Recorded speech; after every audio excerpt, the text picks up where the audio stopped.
With a string of savage victories under his belt, Alexander is ready to take on Egypt, one of the greatest empires the world has ever seen.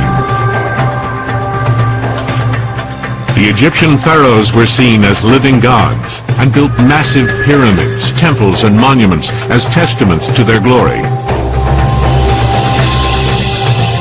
If the Greeks were dazzled by Egyptian culture, Alexander was even more impressed, and obsessed by the notion that a great ruler could also be a god.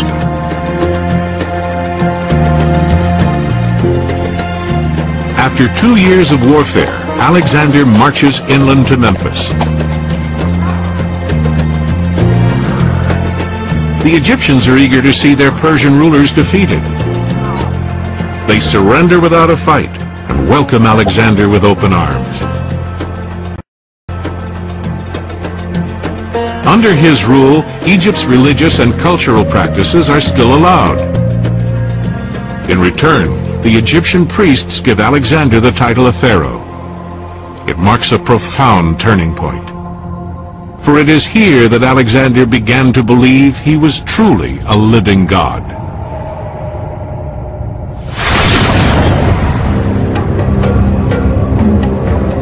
In 331 BC, Alexander sets off on an epic journey to visit the oracle at Siwa.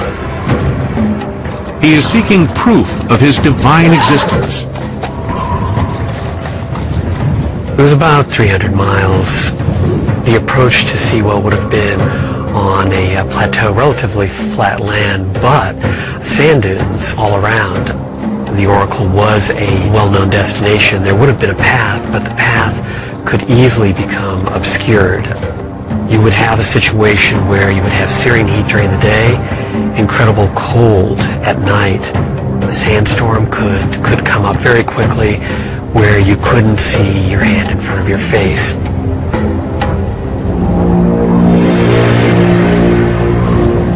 Alexander and his men do become lost after a terrible sandstorm.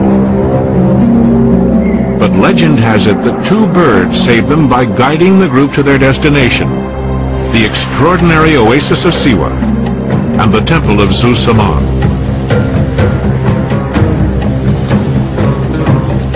Well, that visit to the oracle, this is one of the most fascinating episodes really in the whole history of the ancient world.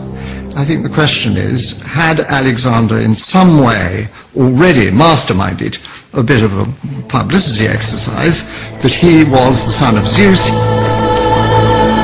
Alexander enters the temple alone while his men wait outside.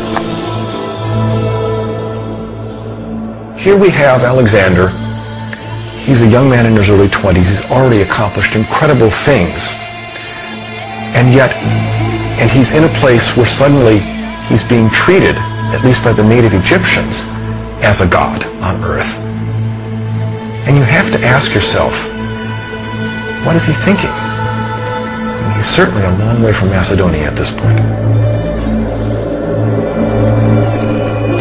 Alexander came out of the temple.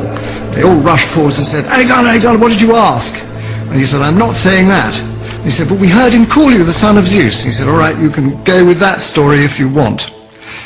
And it became then publicized by his publicist, and Alexander was allowed this version of his identity to spread because it, I think, picked up with previous suspicions on his part, possibly beginning from the stories of his mother, that he was somehow more than human.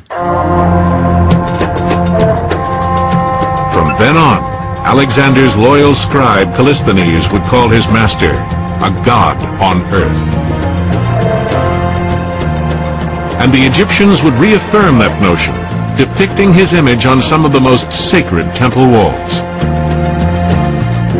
At Luxor, Alexander is shown with raised hands, worshipping his divine father, the god Ammon. Being a deity, he was immune from criticism. He was on a different plane, a different plateau, and far superior. But being a pharaoh, a living god, is not enough for Alexander. He is determined to defeat his archenemy Darius once and for all. While Alexander has been in Egypt, Darius has been amassing another